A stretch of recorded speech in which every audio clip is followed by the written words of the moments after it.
Olá! E hoje é terça-feira, dia do nosso encontro, que é um dia que eu adoro. Eu acho sempre gostoso, porque eu procuro trazer aqui pessoas que eu gosto muito. Vocês sabem que os meus convidados são sempre meus amigos. São sempre pessoas que têm algo de interessante para contar. E a ideia é que nas experiências de vida de outras pessoas, a gente possa trazer para as nossas próprias vidas coisas relevantes. Eu, inclusive, estava conversando aqui antes com essa convidada especial de hoje e a gente falando sobre como se perde tempo com coisas totalmente irrelevantes. Como existe uma massificação de informação, claro que pensada, tá, gente? Isso não é uma coisa aleatória. A gente sabe que existe uma programação para que esta informação aconteça dessa maneira, mas que é uma pena. Se vocês olharem o número de horas consumidas das pessoas em frente às redes sociais, nos seus telefones, nos seus computadores, com coisas que daqui a 10 minutos não vão fazer mais a menor diferença, é impressionante. E ela, assim como eu, participou de uma primeira edição de um reality tão marcante. Vocês sabem, eu fiz a Fazenda e ela, Leca Belliomini, linda, simpática e cheia de história para contar, fez o primeiro BBB. Pois é, e foi uma loucura, né, Foi uma loucura. Porque eu acho que a primeira edição tinha toda essa história de ruptura, né, de um momento de ruptura de linguagem. Existia dramaturgia só até então, e a hora que entra o reality tinha essa estranheza que o reality provocava, né? De colocar no ar uma nova forma de se comunicar. Que ano foi, né? 2002. 2002, olha só, gente, antecedeu muito, porque o meu foi 2009, a Fazenda só chegou 7 anos depois. Exatamente. Então você, ali em 2002, quer dizer, há 22 anos, vocês traziam, eu me lembro que eu assisti todos, a gente não perdia, porque era muito novo e muito instigante, né?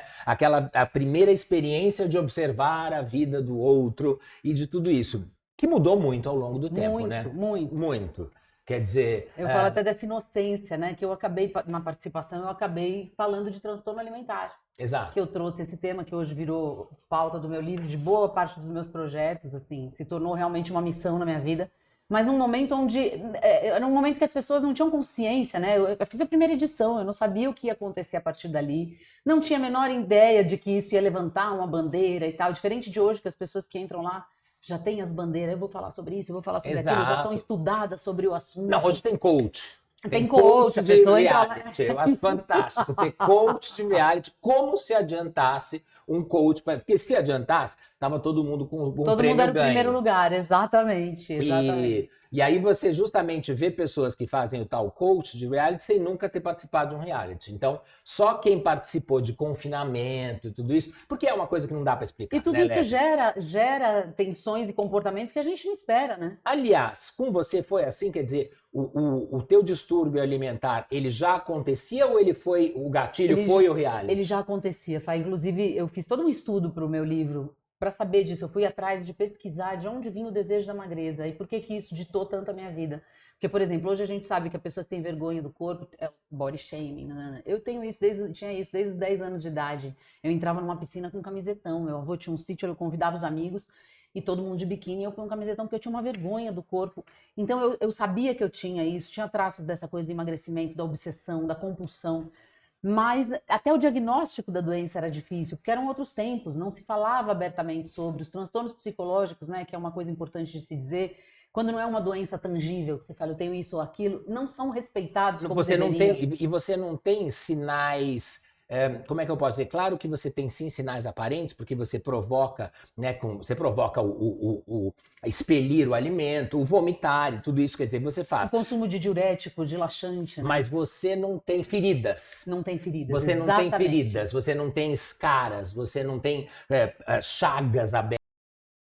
Que faz com que você não mereça o respeito Exatamente. Em relação ao transtorno, né? Você nunca chegou a ouvir, tipo, essa é coisa de doida, ela é doida. Imagina, eu ouvi tanta coisa, Fá, que por anos eu me perguntei por que eu expus isso. E eu não entrei no Big Brother com essa ideia. Muito pelo contrário, um dia eu soube que eles exibiram uma cena, eu soube quando eu saí, na verdade, né? Eles exibiram uma cena minha provocando vômito depois de uma crise de compulsão. E eu olhei para aquilo e eu falei, agora, falaram o que sobre isso? Num momento em que ninguém falava, então que tinha um preconceito. E eu passei por coisas do tipo, ia gravar uma cena com um ator, tinha uma cena de beijo, o ator olhava pra mim antes da cena e falava, ó, não vai vomitar, hein? Você tá brincando. E era desagradabilíssimo, era uma coisa que eu ficava com uma ferida por dentro, porque eu Você falava, acha que putz, por que eu há falei? 22 anos, então, vamos pensar nisso. Você acha que o teu caso, com essa exposição midiática, foi um dos primeiros que a gente tem notícia, assim, de forma tão explorada, sem dúvida? Foi o primeiro. Foi o primeiro. Foi a primeira pessoa a falar disso abertamente. E foi um grande incômodo na época, porque isso explorou, de fato, a minha realidade lá dentro. Quer dizer, você falou sem Quando querer. eu falei sem querer. Porque Eu não você entrei não com a menor programou. ideia, até porque eu não tinha um discurso pronto sobre isso, Fá. Eu, naquele momento, era uma menina avessa à exposição que, de repente, estava tomando banho de biquíni em rede nacional. Isso provocou em mim um rombo interno e eu tive crises lá dentro. Quando eu saí, eu tinha consciência de que era uma coisa delicada de se expor, até porque quando a gente ganha voz, as pessoas podem achar que é um comportamento a se copiar, eu tinha muito medo disso, mas o que eu passei a falar a partir dali não era uma verdade absoluta, porque eu ainda estava lidando com esse lugar de dor. E isso foi um incômodo na minha vida, porque eu sou muito verdadeira. Tudo que eu falo é de verdade, você me conhece há anos e tal. E era muito difícil eu ser uma mulher cheia de opinião, ter um monte de assunto para falar e me perguntarem, de repente, quando eu estava com o microfone na mão e o Brasil inteiro querendo me ouvir, me perguntavam sobre o único assunto que eu não tinha uma opinião formada ainda. Mas aí que tá, mas você como todas as pessoas, né, que tinham, a gente vai saber como é que você lidou ou ainda lida com essa compulsão. Mas você tinha, toda pessoa que tem o distúrbio alimentar, ela se enxerga diferente do que o mundo a enxerga. É a dismorfia, né? Então você tem a dismorfia, você tinha. Tem. Porque assim, eu me lembro muito bem que você, ali naquela primeira edição, você era considerada gostosíssima, gatíssima, belíssima, desejadíssima. Então, assim, você estava preocupada com o Brasil te vendo de biquíni, mas o Brasil estava adorando te ver de biquíni. Então, entendeu? mas é louco isso que a Yasmin tá passando por algo parecido agora. Pois é. Né? E eu até escrevi, o tema do meu livro é Louca Eu, justamente por isso, porque como eu tinha essa dor, e eu me via, eu me percebo, inclusive, dentro de todos os males, né? Porque os transtornos alimentares, eles vêm sempre acoplados, nunca é uma coisa só. É a compulsão, é a bulimia, é a dismorfia. Você notou isso na tua vida desde quando? Desde muito cedo, desde os 10 anos de idade. Olha. Eu Mas tinha você, essa questão com o corpo. mas você chegou a ter obesidade, alguma coisa? Nunca, Nunca. eu nunca fui aquela pessoa longilínea. Eu tenho Mas você um sempre corpo foi- mais cheio de curvas. Exato. Mas, Entendeu? Nunca mas fui nunca... aquele padrão Kate Moss. Sim, mas nunca nada Nunca ligado nada, à não. gorda. Não, não. Mas era uma dor como se fosse, sabe, Fá? Então eu falo dessa coisa da dor psicológica e do respeito à dor do outro, porque a gente não sabe até que ponto isso limita. E foi extremamente limitante eu me perceber desse jeito ao longo da vida. Eu deixei de fazer coisas, eu deixava de ir para uma praia, eu deixava de fazer uma viagem, eu deixava de ir a um evento. Se eu me olhasse no espelho e não me sentisse apropriada, era uma dor profunda, de deixar mesmo de viver, tanto que eu falo muito isso. Mas em e a tua todas as adolescência? Você entrevistas. teve namoradinhos, tudo normal? Tive tudo normal. Foi- Mas tudo normal até a página 2, porque Você foi eu tinha disputada no colégio? Como é que era? a coisa, Não, no assim? colégio não era super disputada, não. Eu sempre fui aquela amiga de todo mundo, sabe? Eu sempre fui mais pra legal do que pra sensual, entendeu? Mas não tive uma vida normal. Não tive... Sim, você não micou, você não era micada também. Não era. Não era a que todo mundo saía no tapa por ela, mas também não era micada, entendeu? E aí, mas eu tinha uma coisa com o espelho mesmo. A minha questão era com o espelho. E eu falo que hoje, antigamente a gente tinha questão com o espelho, né? Que eu falo até da Rainha Má, quem era o vilão da Rainha da Branca de Neve. Não era o espelho, era ela que Era dava ela, força ao sem espelho, dúvida, né? claro. E hoje a gente faz isso com os nossos Prazer Black ter você aqui, Mirrors. viu? Ah, prazer, Viva. todo meu, viva. E hoje a gente tem isso com o celular e as mídias, né? Porque a gente busca a aprovação do outro. Você tá com filhos de quantos anos? 13 e 17. Super a idade, assim. Então, e foi muito esse olhar para essa história, Mas eles não passam por isso. graças a Deus não. Aqui Mas não. olhar para essa história mais profundamente veio muito a partir da adolescência da minha filha. Porque, como eu te disse, era um assunto que eu tinha tanta coisa para falar e queriam tanto que eu falasse sobre a bulimia, que era um assunto que eu não tinha tanto o que dizer ainda, que eu fui varrendo aquela sujeira por debaixo do tapete. Falava, não vou olhar para isso. Tinha vezes que eu até achava que eu não tinha nada. Eu falava, não, isso virou um... Porque fez essa coisa de fazer um reality, transforma as coisas num espetáculo. E a doença, da forma que passava, me parecia um espetáculo que eu não pertencia a ele, assim. Eu falei, não, acho que eu nem tenho isso aí. E fui levando, não Agora, queria olhar. vamos entender como é que você foi chegar lá. Porque você está dizendo que você era tímida.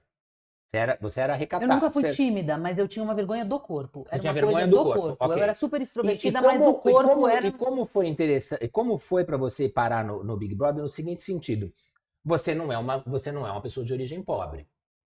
Não Ok. tive uma formação ótima, graças a Deus. Teve uma boa formação, você não faz parte do perfil que hoje em dia se tornou o perfil padrão, que é sem nenhum demérito, nenhum, de jeito O nenhum, sofrido. sofrido, Não, perrengado, que passou fome, ou que não tem nada a ver com a sua vida. Não, mas eu acho que isso até é uma coisa que tem que ser discutida, Fá, porque eu trabalhei no mercado de antes, você sabe que você ia na minha festas. Aliás, é importante falar que o Fábio é uma pessoa tão generosa que para quem trabalha com evento é muito importante a presença dos famosos, dos hypados e tal. E ele sempre prestigiou meus eventos Sempre. antes de eu ser conhecida, enfim. E na época que eu trabalhava com evento, eu tinha essa paranoia do corpo e num determinado momento da vida eu comecei a fazer o uso das anfetaminas, dos remédios de emagrecer que nos anos 90 eram dados Sim. assim, em qualquer esquina, era um prático até normal. E eu fui percebendo que quanto mais eu emagrecia, mais dinheiro eu ganhava, mais acesso eu tinha. Então isso ficou fixado em mim como um valor. A magreza de fato se tornou um valor, que eu não conseguia imaginar que alguém pudesse ter sucesso sem ser esquálida.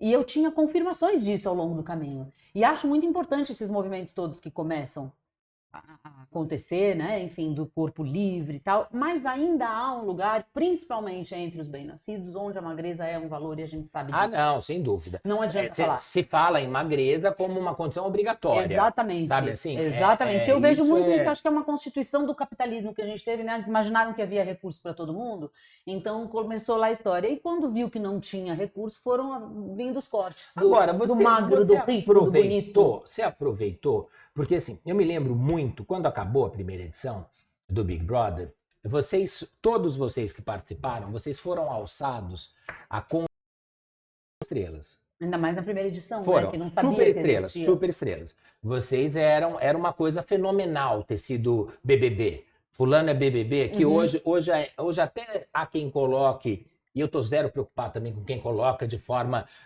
desmerecedora ou merecedora. Ai, participantes de reality, né? Eu tô zero preocupado. Cada um tem a sua história. Cada um tem a sua, eu tô zero preocupado com essas opiniões. Mas, naquele momento, de repente, você que vinha de uma vida normal, bacana, estável, legal, foi realmente alçado. Todo mundo queria vocês nas festas, vocês eram pagos para estar nos lugares. Era uma loucura. Uma loucura. Em proporções absurdas. Para mim, assustadora. É Foi, muito engraçado, foi porque eu absurdo, fiz um né? caminho muito inverso, né, Fábio? Porque eu tinha, como eu fazia festas, eu fazia mailings de festa. Eu conhecia o fotógrafo que chegava no evento e falava, quem tá aí? Ai, fulana. E ele falava, fulana. Então eu me assustei muito com aquela coisa quando a gente saiu, porque quando a gente entrou na primeira edição, a gente não sabia o sucesso que seria. A referência que a gente tinha de reality eram os programas do Núcleo do Boninho, que eram No Limite, que passavam uma vez por semana e tinham um alcance X. Ninguém imaginou que seria aquele negócio. E quando eu vi tudo aquilo, eu falei, gente, isso não se sustenta, né? É uma fama que não foi, ela não teve uma raiz para ter uma base forte e crescer. Então eu me retraí. Ao mesmo tempo que eu via a galera ganhando o mundo, eu falava, não, eu não vou cair nessa bagaceira, porque uma hora isso vai virar bagaceira. E eu me preservei muito. E até de acreditar, até no sentido, porque a gente tem ego, todo mundo tem, né? Então você ouvir que você é a grande diva, nananã, era o máximo, mas eu falava, eu não posso acreditar nisso. Porque senão a hora que isso me falta, eu vou enlouquecer. E eu acho que Você isso conseguiu foi... separar bem isso na tua cabeça? Bem não, mas eu tentei, Ah, tá. eu lutei. Porque realmente, assim, qualquer pessoa hoje, vocês, como nós estamos falando de uma história que passou-se há 22 anos, qualquer um de vocês mais novos não tem noção. Era uma coisa muito punk. Muito. E eu ali, quando eu fiz a Fazenda, 7 anos depois, também foi muito punk por ser... Mas aí o Big Brother estava meio numa barriga, embaixo. E aí entrou a Fazenda para ser a grande novidade que foi e tal. Mas eu já vinha de carreira televisiva. Tanto que por isso que eu fui parar na Fazenda. Por isso Mas que me o que chamaram. nos ajuda, né, nesse lugar da estrutura Pois mesmo, porque né, aí de segurar nessa você loucura. percebe perfeitamente que, assim, minimamente, agora na estrutura que está o mundo, na estrutura que está o Brasil, a cada 6 meses você tem um. Tem 6 meses tem a Fazenda, dali a 6 meses você tem o Big Brother e intercala. Mas naquele momento sozinho, bombando, difícil não pirar. É difícil. Não, eu dei as minhas piradas, não vou dizer que eu não dei, não. Mas eu não pirei nessa coisa do sucesso. O sucesso me assustou muito nesse momento. Foi uma coisa até engraçada. Eu tinha um empresário na época, o Marcos, que é ótimo e super sério, e ele falava muito pra mim, relaxa, aproveita isso. Eu falava, eu não posso aproveitar, porque senão eu vou me acostumar com uma situação que não é real. Eu acho que é muito interessante você usar a oportunidade para apresentar um conteúdo diferente. Eu fui pro Big Brother, eu tinha uma vida ótima, eu fui dona da primeira empresa de valet de São Paulo, eu fazia eventos, enfim, estava super bem, muito nova. E de repente isso tudo saiu da minha vida, porque também tem isso. O Big Brother era um produto popular. Eu trabalhava com um público AAA, eu não colava mais. Quando eu saí, não dava mais para eu ocupar o mesmo lugar que eu ocupava antes. Mas deu pra fazer dinheiro de Foi Big ótimo Brother. porque eu tinha estudado teatro e eu tinha muita vontade de viver de teatro. E o Big Brother abriu essas portas do teatro para mim. Na época o teatro não era como é hoje, até o teatro musical dá uma democratizada na coisa, porque você precisa saber cantar, dançar e tal, mas na época era tudo na mão de empresários, os empresários só vendiam aquele que já vende, e eu não conseguia entrar nessa bolha, eu furei. O Big Brother me ajudou a furar a bolha. Depois disso eu fiz peça com o Juca de Oliveira, com Mauro Mendonça, com festas dirigidas pelo Fauzi Arap, fui dirigida pela Bibi Ferreira. Enfim, eu criei um currículo que se eu não tivesse passado pelo Big Brother, eu não teria. Num lugar de amor para mim, que é o teatro. Vamos dizer que o Big Brother conseguiu fazer com que você literalmente furasse ali, né? E pudesse demonstrar o teu talento. Porque existem, as pessoas pensam que não, mas existem máfias absurdas. E eu me lembro disso também, justamente nessa tua sequência de carreira, teve quem do meio artístico ficou muito incomodado de falar como que essa BBB tá aí e a gente tá aqui ralando há não sei quantos anos e ela já consegue. Então também... E há isso até hoje, né? Exato. Até hoje tem esse preconceito. E eu acho, de fato, eu ouvi uma coisa da Rosa Maria Murtinho, que eu amo a Rosinha, e ela me falou uma coisa muito inteligente, por isso eu acho que ela é a grande atriz que ela é. Que tem o coração aberto, um ator tem que entender os novos movimentos, exatamente, né? Ela é queridíssima. Ela é demais. E ela falou pra mim, ela falou, essa linguagem que vocês estão trazendo do reality desafia os atores a fazer algo ainda mais real. Então eu acho que tinha muito desse preconceito. Tinha também a raiva de que o programa entrava num horário e aí a série ia para as 11 da noite. Exatamente. E o cara da série ficava louco.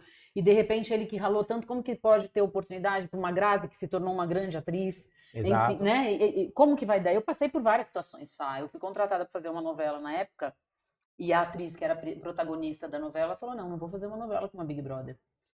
Opa! E foi uma coisa assim, eu estava contratada já. E aí, né? Enfim, então eu vivi várias coisas. Não fez? Não, a novela tinha sido escrita para ela. E aí eu acabei não fazendo. Então foi um momento tinha um boom, né, do grande público, muito grande, mas ao mesmo tempo tinha uma recusa da classe em aceitar. Não todos, claro. Fui super abraçada, a família, eu fiz Caixa 2 logo, a primeira produção que eu fiz parte depois do Big Brother foi o Caixa 2. Juca de Oliveira me abraçou com muita generosidade. Cláudia Mello, André Garoli, Loureiro, Mauro Mendonça, enfim. Eu acho que é isso, né? Todo mundo pode ser tudo, mas você tem que testar a pessoa, dar a oportunidade de ver o que ela tem, qual que é o conteúdo. É bom, não é bom, não é bom, enfim. De nenhuma forma, gente. Isso para mim é o que é o básico da vida. O pré-conceito é uma grande estupidez em todos os sentidos. Então, por que você não se permite... Antes de emitir, né, o seu julgamento, por que você não se permite conhecer as pessoas em todos os sentidos? Porque assim, com certeza, você vai ter ex-participantes de reality insuportáveis, insípidos e idiotas. Como você tem quaisquer seres humanos insuportáveis, insípidos e idiotas. E outros tantos, e que graças a Deus a maioria, a gente não tem por que se desanimar, porque a vida é maravilhosa. Você tem a maioria das pessoas cheia de conteúdo, cheia de qualidade, cheia de coisas para aprender. Toda vez que você se fecha, eu acho que também o incômodo que pode ter sido gerado foi justamente pela exposição mediática e por essa história, porque foi ali que começou também a história do cachê de presença ser uma coisa muito marcante. Ela começou com o Big Brother. A partir dali, para se ir a algum lugar, porque antes os artistas iam naturalmente, ou não iam se gostavam de quem estava fazendo, iam normalmente. E conseguir levar os artistas era uma façanha. Era uma façanha. Por isso que eu sou extremamente grata aos que iam prestigiar meus eventos. Agora, depois disso começou a ter a história da presença VIP, a presença paga. E eu vou te dizer que eu acho a coisa mais natural do mundo. Se a pessoa tem um grau de notoriedade que vai acrescentar ao seu produto, que vai acrescentar ao seu evento, nada mais do que justo que ela ganhe. É interesse da marca que ela faça parte. Que ela esteja lá. Óbvio. Sabe? É natural. Essa história de dizer, mas então está se banalizando. Não tá, gente.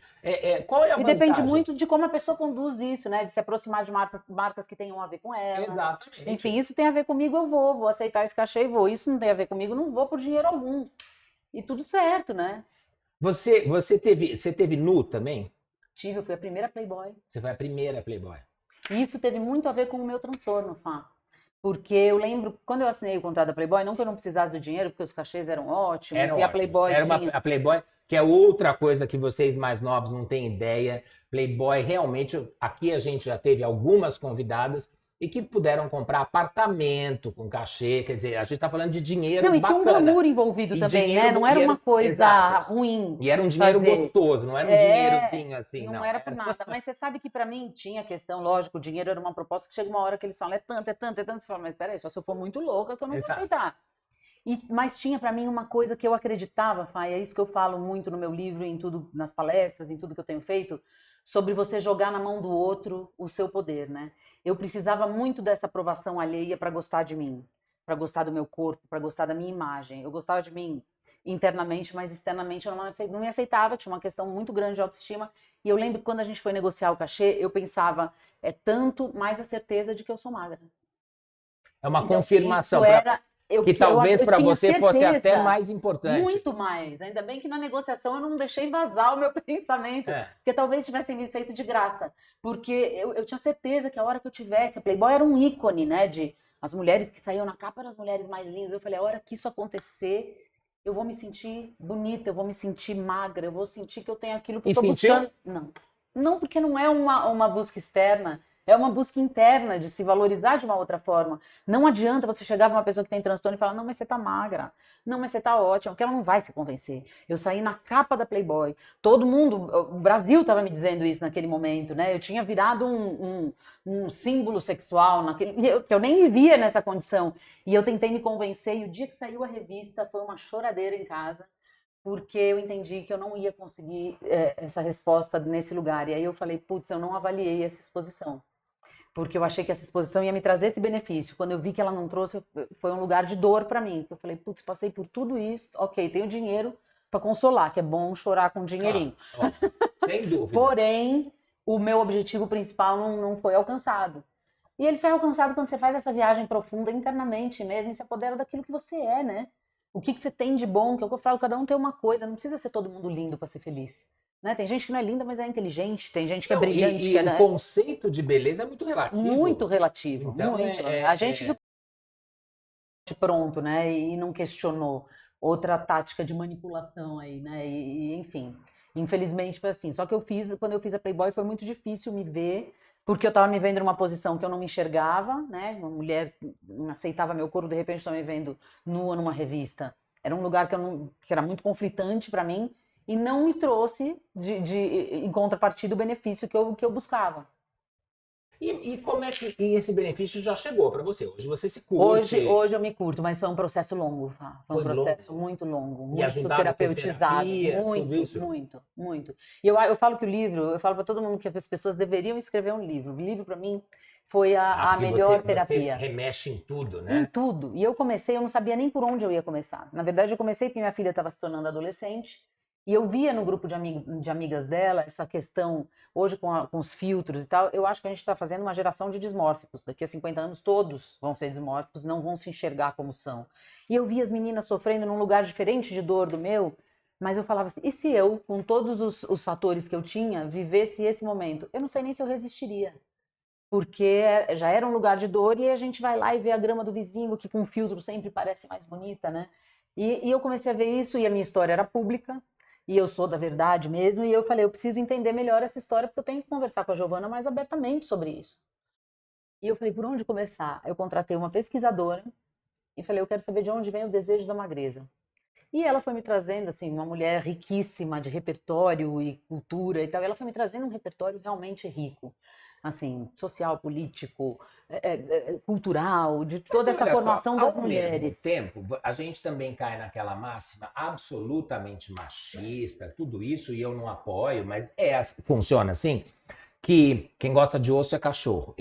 Os machões gostam disso. Então, ele tem essa colocação. Quer dizer, você preenchia o requisito do desejo masculino. Super. Ouvi até de diretores de teatro que eu devia fazer papel de vedete, porque as vedetes tinham essas curvas, porque né? você era voluptuosa, tudo isso. Quer dizer, então você preenchia esse lado. E mesmo todo mundo te dizendo, mesmo a revista, mesmo isso não te satisfaz, você queria ser A magrinha, você queria queria ser ser. raquitiquinha, assim. Eu comprometi muito minha saúde em nome disso, Fá. Muito. Porque até o uso dessa coisa dos remédios e de diuréticos e laxantes, que a bulimia tem essa coisa o vômito é dramático, né? Então ele É. ilustra a coisa, mas a bulimia começa muito antes disso. O uso excessivo de diuréticos, de laxantes, não sei, que hoje em dia várias das nossas amigas fazem, e a gente sabe disso, já é uma conversa com a bulimia. Não tô aqui para testar no seu grau que a pessoa usa, mas já é uma conversa, porque a bulimia nada mais é do que você querer expelir uma coisa que você acha que vai provocar um corpo que você não quer ter. Então, eu comprometi muito a minha saúde nessa busca, porque eu queria ter aquela forma da modelo e eu fui entendendo que eu ficava mais magra, eu ganhava mais dinheiro, gente, isso é um fato. E era, sabe aquela coisa, o valor do sucesso, para mim, ele não vinha dissociado da magreza. Então, eu comprometi tudo que eu pudesse eu comprometia tudo, para ter isso. Eu fazia até a conta, porque eu nunca fui burra, graças a Deus. Então, eu fazia a conta, eu falava, ok, eu vou tomar esses remédios, eu sei que me prejudica, mas eu prefiro viver 10 anos a menos magra do que viver 10 anos a mais com o corpo que eu tenho. Gente, se eu contar, olha que loucura. eu posso contar para vocês, porque isso já foi alvo de séries e que bom que tem olhares para isso hoje e que ajudam tantas Sem pessoas dúvida. que passam por essa verdadeira dor, né? Mas assim, tirando o escatológico da coisa, mas que é um fato, N modelos chegam a pesar o próprio cocô.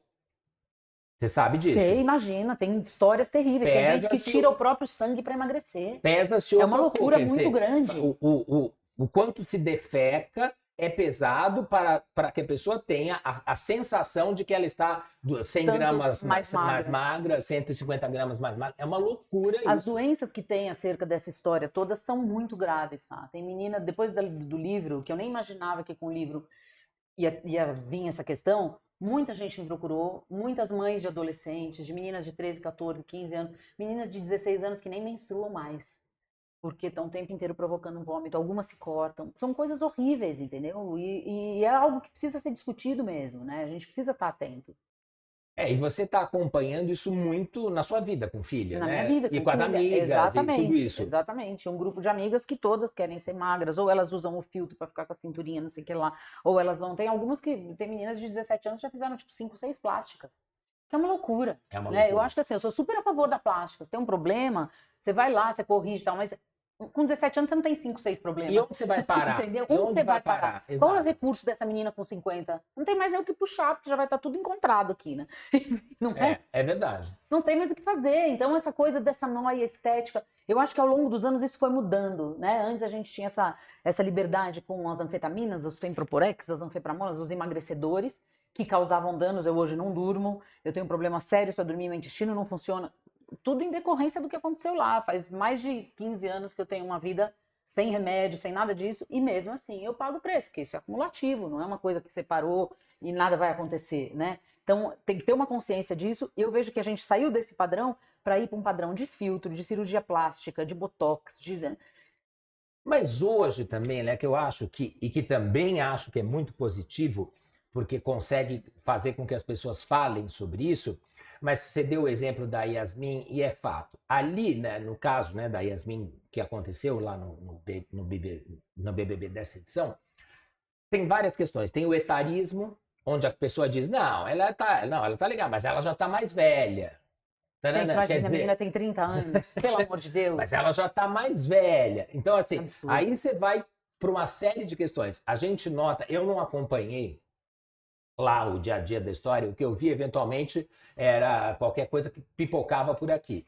Mas eu sei que ela realmente lá desandou a comer Crise de compulsão. louca, assim, louca, comer sem parar, alucinadamente, porque é de enlouquecer. Eu posso dizer, porque assim, vocês ainda, eu acho que até eu, quando fui na primeira edição da Fazenda, que não tinha aquela coisa toda, que quando eu voltei, que eu não sei, eu sempre digo, eu não sei que eu voltei para aquela nova chance. Eu não entendo o que eu voltei. Claro que foi o cachê, mas eu deveria ter avaliado, porque não justificava uma coisa pela outra. Mas assim, tá bom, a gente depois fica sabendo que a gente acorda às 4, 5 da manhã, aí tá lá, mexe com aqueles bichos, né, gostosinho, é uma gracinha. Tá, 11 da manhã acabou tudo que tinha para fazer, tudo com folga.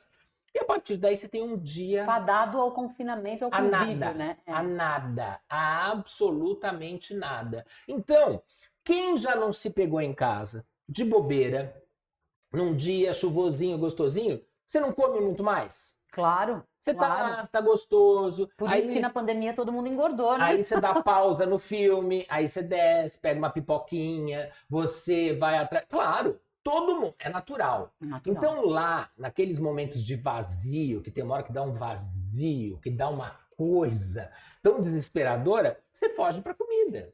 Você foge pra comida. E é de se imaginar. Eu adoraria fugir pra ginástica, mas eu ainda fujo pra Pois comida. é. Eu não conseguia também, sabia? Olha que eu tentava ir lá pra tal da academia, mas como nunca A foi gente nem meu. academia tinha na primeira edição. Vocês não tinham, pois é, Uhum. a gente tinha academia, tinha uns aparelhinhos ali, mas assim, mas como nunca não era parte da minha vida, não adianta se tentar enfiar uma coisa. É a famosa promessa do ano novo. Promessa de ano novo é maravilhoso. No ano novo tudo vai mudar, você vai voltar para academia ou vai começar, você vai emagrecer se é isso que você quer. Você promete tudo e você vê que aquilo que não é estrutural da sua vida não acontece. Não tem esse clique. E lá também você não vai chegar no reality show, a partir de agora eu vou sair daqui um marombado. Não vai acontecer. Então você termina comendo. Ainda mais numa circunstância como um reality, né? Com aquela pressão. Com aquela pressão Do de... psicológico mesmo, né? Exato, assim. Eu acho que ainda nós fomos abonados de alguma maneira, porque no primeiro você não sabe exatamente... Eu falo que a gente tem o benefício da primeira edição. Exato. Então você está abonado de alguma maneira, porque você não sabe o que estão esperando de você, ou não estão esperando, né? E nem tem parâmetros para imaginar como você vai se comportar numa situação dessa, né? Exatamente. E como experiência social é muito legal, né, Fá? Se você parar para pensar na experiência, não no que representa essa coisa da fama, ou do poder, ou do like alheio, a experiência social é um exercício interessantésimo. Que você tem a possibilidade de sair de você e se avaliar por um outro ângulo. É muito legal. É muito legal. Não, e realmente, por isso que é o sucesso que Sem é, dúvida. porque houve todo um estudo para que fossem criados os realities, porque é justamente a ideia de você observar o ser humano. Mas existe muito do escárnio humano, você gosta quando o outro está sofrendo, você gosta quando o outro está se lascando lá. Quer dizer, o júbilo que as pessoas têm, por exemplo, com a prova, é muito maior enquanto o teu sofrimento de fazer a prova do que com a sua vitória. Sem dúvida. A pessoa quer te ver no sofrimento, naquelas horas pendurada lá. E isso é o que deixa a pessoa muito mais animada. Se aí você ganhar, a pessoa fala, legal, ganhou. Mas ela quer o sofrimento. É da natureza humana, é né? da natureza humana. Querer Desde Roma. Desde sempre. Desde Coliseu, É desde tudo isso. isso. Você quer ver O circo pegar fogo, né? E acontecer. Eu aproveito esse meio do nosso programa para agradecer os patrocinadores, te deixar com uma pergunta e volto para você com essa pergunta. Big Brother melhorou, piorou, tem jeito, você mudaria alguma coisa? Visão de Leca do que é o Big Brother hoje. Você me responde na volta dos agradecimentos. Eu quero agradecer a todos vocês que fazem com que eu esteja aqui e que é muito bom, porque olha só como a gente está falando de vida, gente. E aproveitando o reality, isso que é muito legal. Aproveitando os nossos realities, agora é o momento do Big Brother, então, e a Leca, então, precursora da história, para a gente abordar relações de vida. Porque você não pensa que ali tem pessoas com N situações de vida problemáticas que independem só do dinheiro. É isso. Então, é bacana, o dinheiro te dá conforto, como a Leca disse muito bem, é muito melhor você chorar com o cofre recheado, mas você chora. E chorar é um momento de dor. Você se sente só, você também quer colo, você também ama, desama, sabe? Existe todo um mecanismo, porque senão não seriam necessárias pessoas para que um reality pudesse fazer sucesso. O elemento humano vai ser sempre necessário. Essa ideia que está todo mundo muito apavorado, que a inteligência artificial vai acabar com a vida e tudo isso, pode esquecer, porque o elemento humano, ele é ainda indispensável para uma série de coisas, né? Insubstituível. Né? Insubstituível, total. E vocês, humanos maravilhosos, que eu agradeço. Dr. Derek Camargo, que é um craque, é um cara campeão e que se preocupa com a longevidade saudável. É bom que a gente sabe que vai viver mais, que a gente viva com mais qualidade. E ele, como endocrinologista que é, ele realmente se preocupa em que as pessoas que estão com sobrepeso não tenham, porque o sobrepeso traz uma série Sem de dúvida. malefícios à saúde. Então não é para você entrar no parâmetro X, não é para você entrar no manequim 38 ou 40, não é isso. É só para tomar cuidado, muito cuidado com esse momento agora do meu corpo, minhas regras, eu quero fazer o que eu quiser, eu quero ficar do tamanho que eu quiser. Você pode, porque aliás todo mundo pode tudo. Só que cuidado, você tá andando com dificuldade? Tá difícil para você subir uma escada? Tá difícil para você o teu cotidiano? Você com um filho pequeno tá conseguindo pôr no colo, tirar do colo, fazer aquela rotina da vida? É o sobrepeso. Sobrepeso é preocupante. Então dá uma analisada e vá num profissional sério que vai querer que você tenha o melhor dos resultados. A Rocha Lar, que vai mandar um presente lindo na sua casa. Eles são muito bacanas. A Edna teve uma ideia genial. Ela tem uma marmoraria há muito tempo e ela então resolveu começar a aproveitar as sobras do material da marmoraria e transformar em peças de arte funcionais.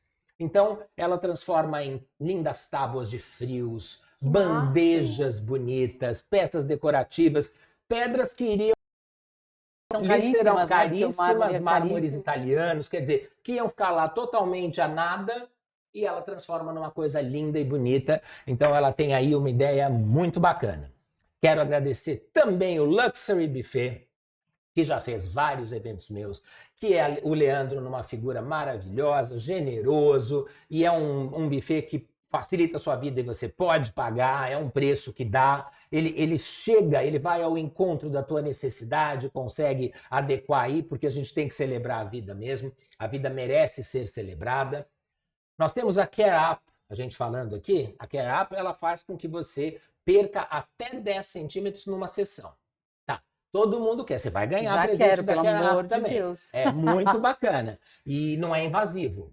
É sem nenhuma medicação, sabe? É só com os choquinhos e as coisinhas. Só que depende também de depois de você. Claro. Porque não adianta. Tudo na vida, você tem que fazer É uma uma lei da escolha. É compensação. uma Não escolha. adianta. Oba, perdi 6 centímetros, vou comer 5 pizzas. Aí não adiantou nada. Você faz uma lei de Se compensação. alguém descobrir esse caminho, aí Aí é maravilhoso, aí tá tudo resolvido na vida de todo mundo, né? Eu quero agradecer a Foco Comunicação, que é um marketing, é uma comunicação estratégica, é um marketing estratégico, isso é muito importante. Você veja, como num momento onde a pessoa está numa exposição maior, ela precisa ser bem orientada. Você pode ter um produto que você sabe, e várias pessoas dizem que é muito bom, mas não está vendendo como comunicar, você né? imagina. A boa comunicação desse produto, a boa veiculação no lugar certo, na hora certa, pode fazer toda a diferença. E superar as suas expectativas. Como disse, muito bem dito aqui a Fernanda Venturini, o que diferencia o bom do muito bom? O esforço, o empenho e a dedicação. É aí que você vai mudando de fase. Para tudo na vida. Então, se você quiser uma fase de mais sucesso e um sucesso mais bem estabilizado, esteja cercado de bons profissionais. Como é o caso da Razor, que faz os cortes desse programa. Cortes são fundamentais, porque de tudo que a gente está dizendo aqui, se for querer fazer um corte maldoso, você muda tudo que a gente disse.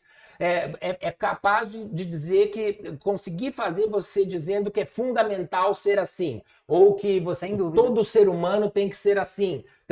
E a imprensa, muitas vezes, não a legal, que quem vem aqui no programa é de imprensa legal. O Lobianco, o Thiago Rocha, são figuras queridas, eu estou falando de imprensa do bem. Mas existe gente de uma imprensa que tudo que quer é o sensacionalismo que é vende, mudar estas palavras para transformar isso. Então, uma boa agência como a deles vai fazer com que você tenha. E eles, como fazem foto e vídeo, vocês vão ter, nos seus eventos, eles vão registrar os melhores momentos. Você já imaginou? Você vai querer um álbum de casamento assim, caindo, com a boca torta? Claro que não. Então são as melhores fotos, os melhores momentos, todo o melhor sendo registrado na sua vida, né? Aquela expectativa, você que teve casamento lindo, gostoso, né?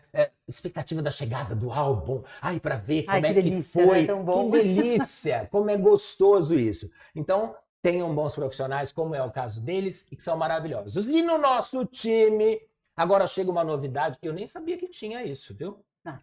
Vou te contar. Nós estamos aqui e a Daiane está registrando tudo aqui, que é a da Deluar. Deluar. Se eu não decorar agora, eu vou bater minha cabeça no poste, porque não é tão difícil. A Deluar, ela tá com um marketing, ela e a sócia, especializado em stories.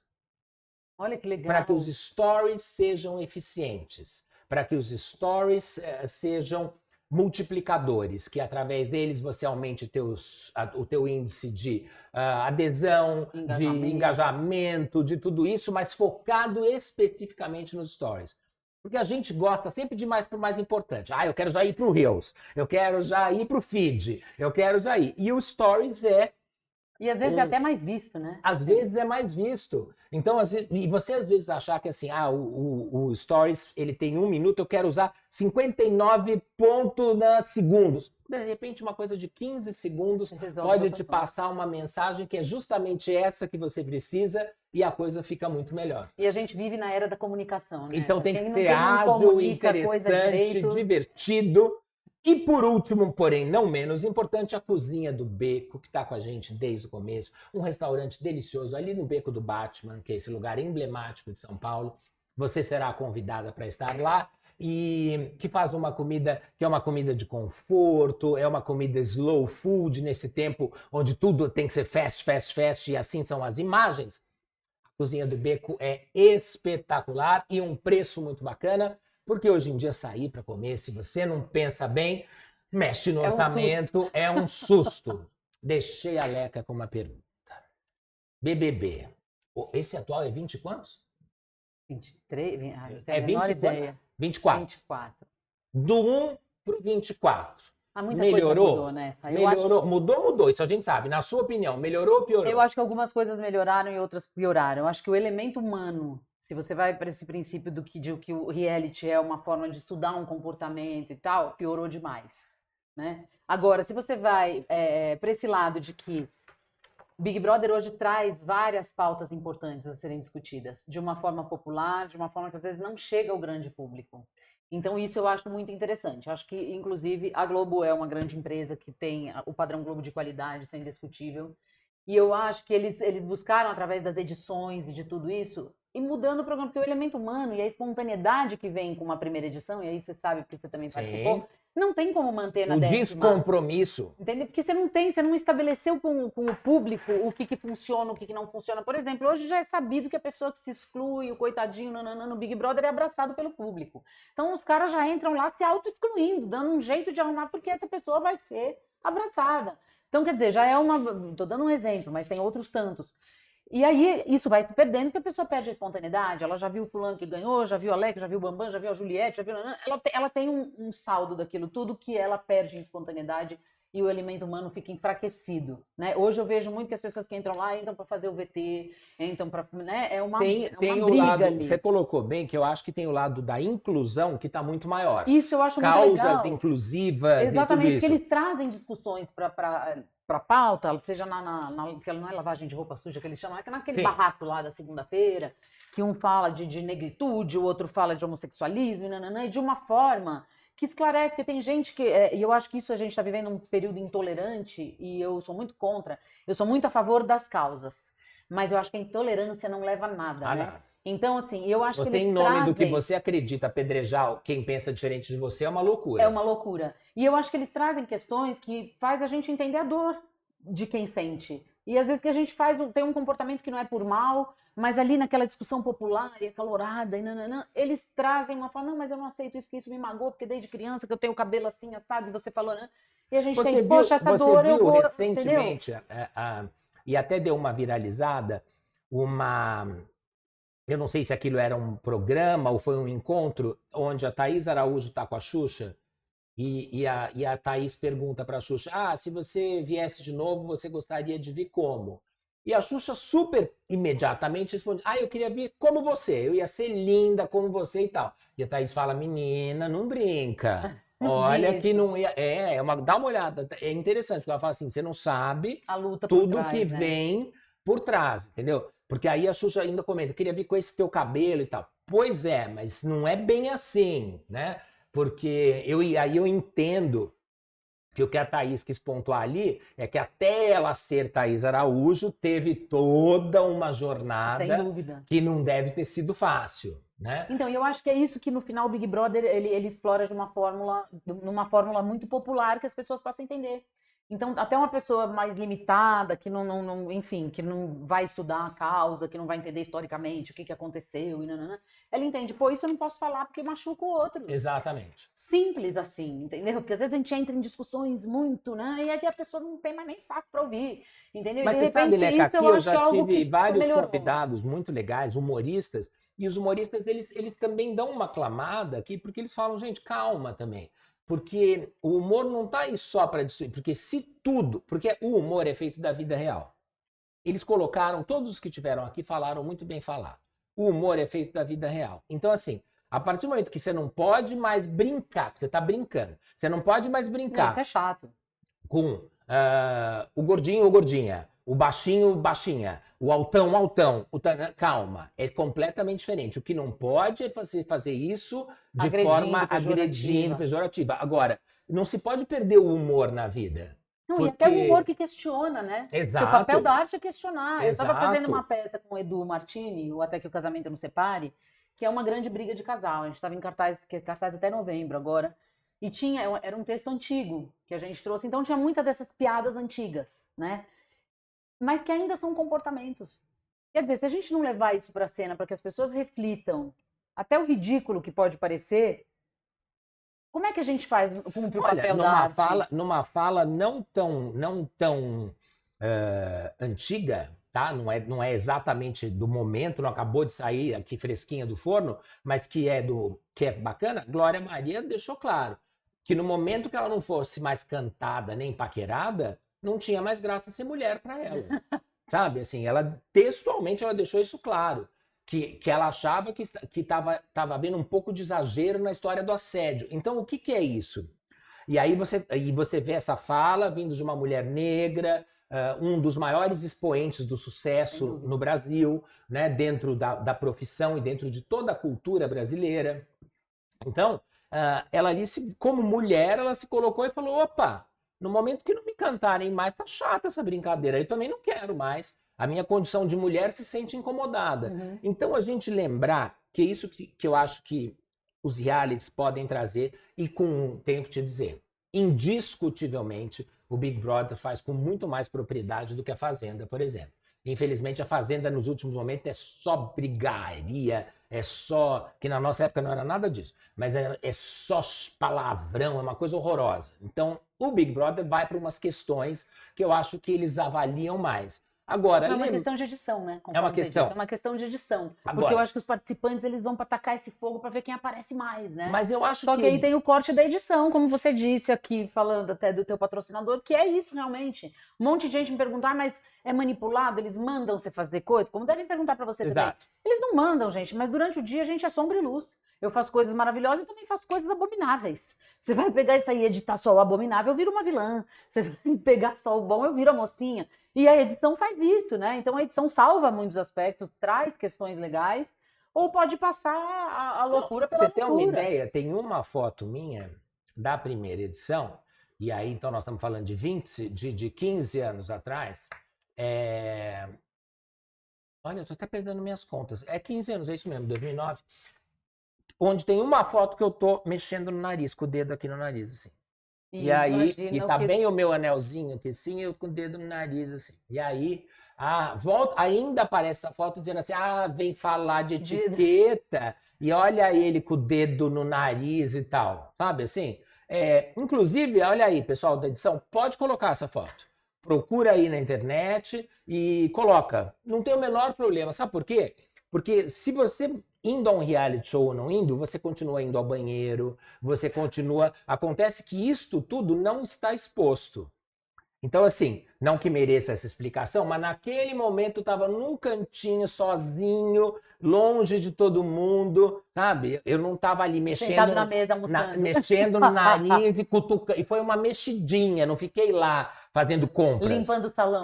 Não fiquei fazendo compras, entendeu? Não fiquei dedilhando. Mas esse dedinho aqui, aquela escapada... Então, isso vale para mostrar o quanto a edição pode fazer tudo. E quando você se propõe, literalmente, a estar nesta tal chuva, como diria o brilhante Vicente Mateus, é para se Vai se queimar. molhar, não tem jeito. Vicente Mateus e as suas frases fabulosas diz: quem vai para a chuva é para se queimar. Então é isso aí, né?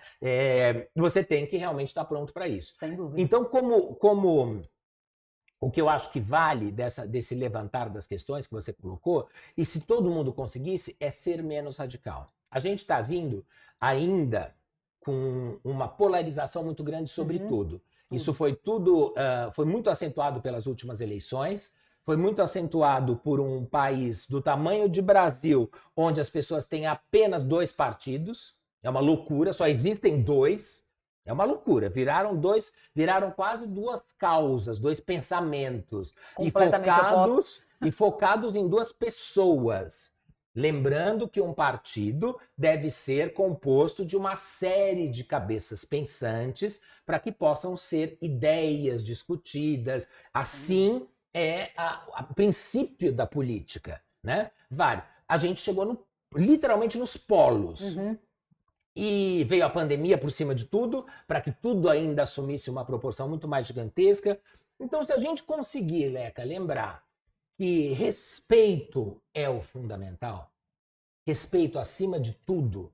Porque não é a palavra, né? Às vezes a pessoa pega, não, mas essa palavra não pode ser dita. Depende de como ela dita. Exatamente. Uma coisa tem virar e falar assim, aquela gorda, não sei o quê. Outra coisa é você falar, moça, atrás daquela moça gordinha. Não. É outra coisa. Existe uma agressividade, né? No som. E se você virar... Eu dei um exemplo, enfim, mas Exato, tudo é assim, né? Se você virar para mim e falar, viado, para com isso... Eu não me incomodo a mínima. Eu não estou encorajando as pessoas a chamarem gays de viados. Não é isso. Mas o que eu quero dizer é que é diferente o tom que você fala isso, você vira e fala assim, aquele viado. É uma outra coisa. Eu não me incomodo. Agora, entendo que existam X pessoas que se incomodam muito. E nós temos que respeitar todas as pessoas independentemente. Sem dúvida. Então, assim, Mas sabe? Nesse período de transição é importante a tolerância. É muito importante. Porque a gente hoje a gente está discutindo várias coisas, e até a coisa do meu livro falando do corpo foi um lugar que eu falei, gente, eu abri essa história sem querer, há 22 anos, eu vou deixar a minha machadada para destruir essa montanha. Por mais que ela não queira dizer muito, eu achei que era importante para mim fazer isso.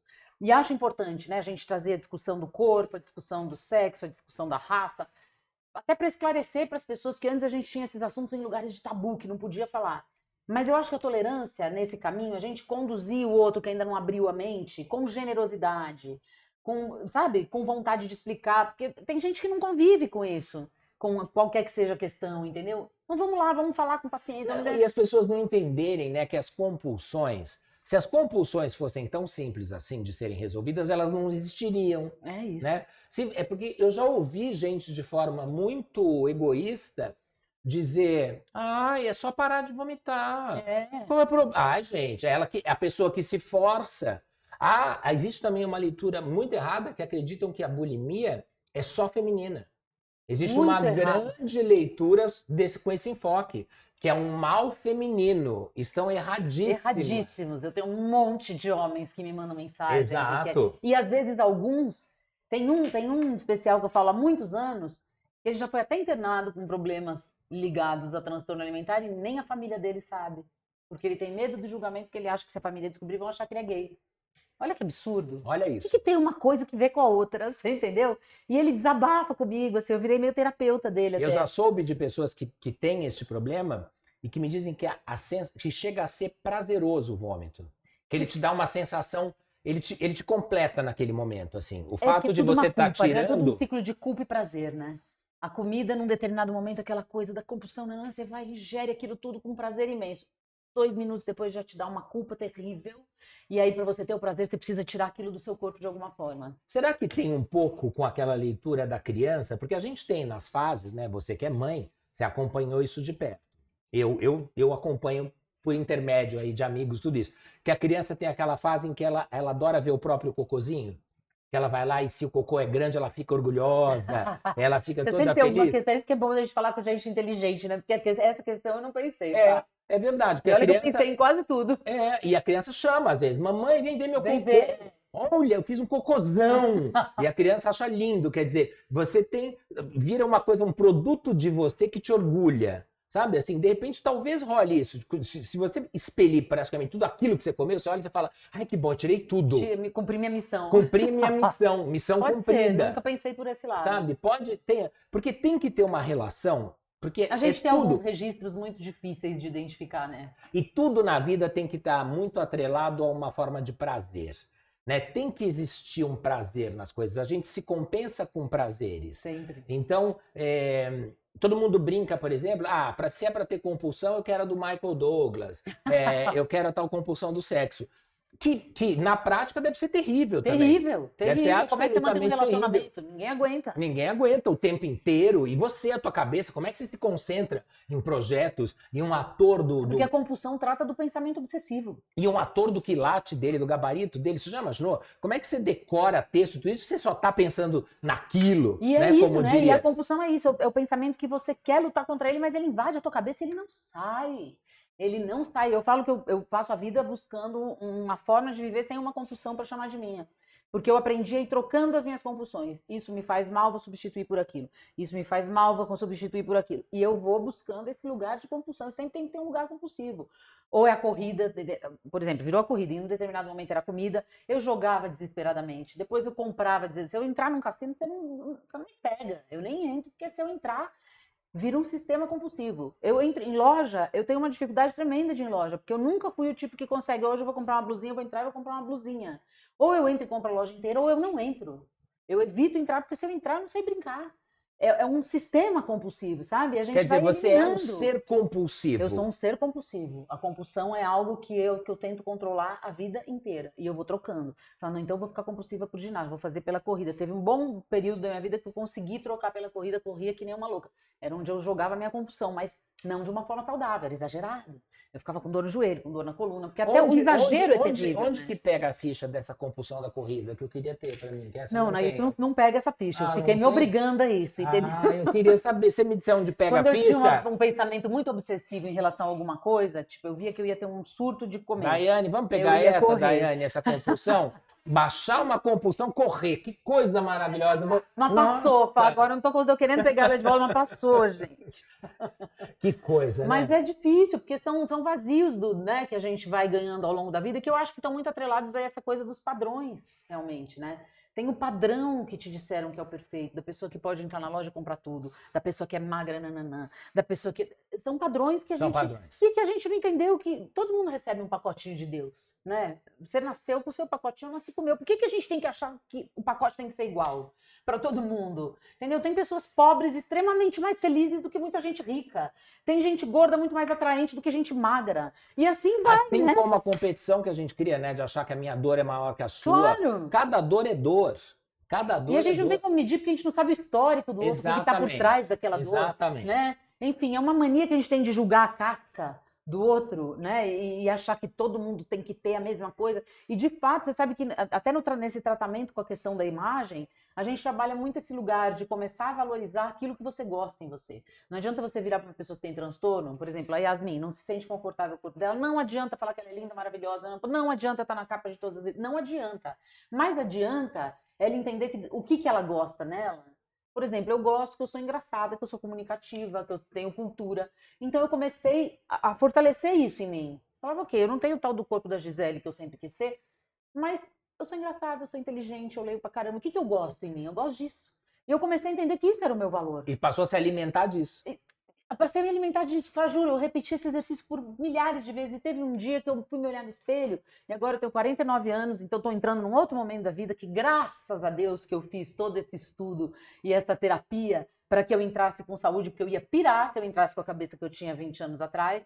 E eu já estava naquela fase de, ai, mas eu estou enrugando. E um dia, do nada, eu fui me olhar no espelho e imediatamente o meu cérebro falou pra mim, ele falou assim, vem cá, tá bom, você tem uma ruga aí, mas você é tão legal, você não faz mal pra ninguém, você se preocupa com o que você fala no mundo.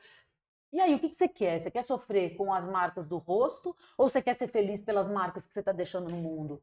É uma escolha.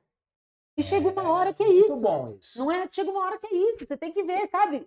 O que adianta a gente querer viver mais se o viver mais representa a dor de não mais ser jovem? Eu quero viver mais pra quê? Pra sofrer? Porque eu não sou mais jovem? Exato. Não faz sentido. Então vamos viver pouco. Porque aí acaba logo esse sofrimento.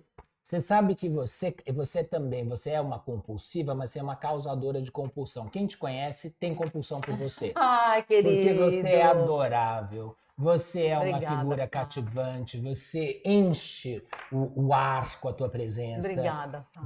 Eu nunca te encontrei que não fosse bom. Você é uma pessoa que sempre termina com um saldo dizendo como é gostoso ver a Leca, como é gostoso estar bom, com a Leca, Fá. sabe? Você também. O seu saldo é sempre positivo. Muito, muito obrigado. E você merece todos esses Eu que te presentinhos. Olha agradeço, só. meu lindo, sempre, sempre. Sua generosidade, sua Olha, elegância. o Luxury Buffet tá te dando um presente Que aqui, que é essa lindo! peça. Olha Com que tudo que ele lindo! vê do bambu, ele acredita na renovação, no bambu com a sua força, no bambu que não se rende. Bambu é demais, né? Bambu é demais. Bambu é demais. Ele tá te dando para você fazer na sua casa, onde você quiser, um evento para 15 pessoas. Olha! Com os crepes dele maravilhosos. Ele que faz lá no Elinho sempre, Eu eu que vou apresentei. amar, Então, eu 15 vou pessoas estão amar. presentes dele para você. Eba, vamos Olha fazer, que você coisa vai estar entre essas gostosa. pessoas, pelo Olha amor que de coisa Deus. boa. Gente, a gente vem ter um papo com uma pessoa inteligente. Elegante não é só elegância de fora, né? Elegância de alma também, que acho que é o principal. E ainda sai cheio de presente. Olha, o J. Matos, querido, tá te Ai, dando esse pá, que espumante que delícia. eu Olha particularmente essa adoro, flor porque ele linda. vem com echarpezinho. Ai, chique. Olha, você pode. É demais. É aquele espumante que você tem dó de abrir, né? Esse é demais. É tão lindo Esse que é é a lindinho. garrafa. Aí você aproveita para tua piscina, Gente, relaxa que com pó de delícia. arruda. Olha, vou fazer tacinha. muitas fotos disso tudo. O voucher da Cozinha do Beco. Ai, que eu quero Para muito ir você ter também. esse Adoro a Vila almoço Madalena. delicioso. Aí aproveita, dá uma passeada por lá, Vou curte a mesmo. Vila Madalena, Ver que é aquelas muito galerias bacana. todas maravilhosas. E olha os centímetros a menos. Gente, Centímetros tudo. a Que a menos gente tá no daquela- caminho da evolução, mas não curou tudo ainda.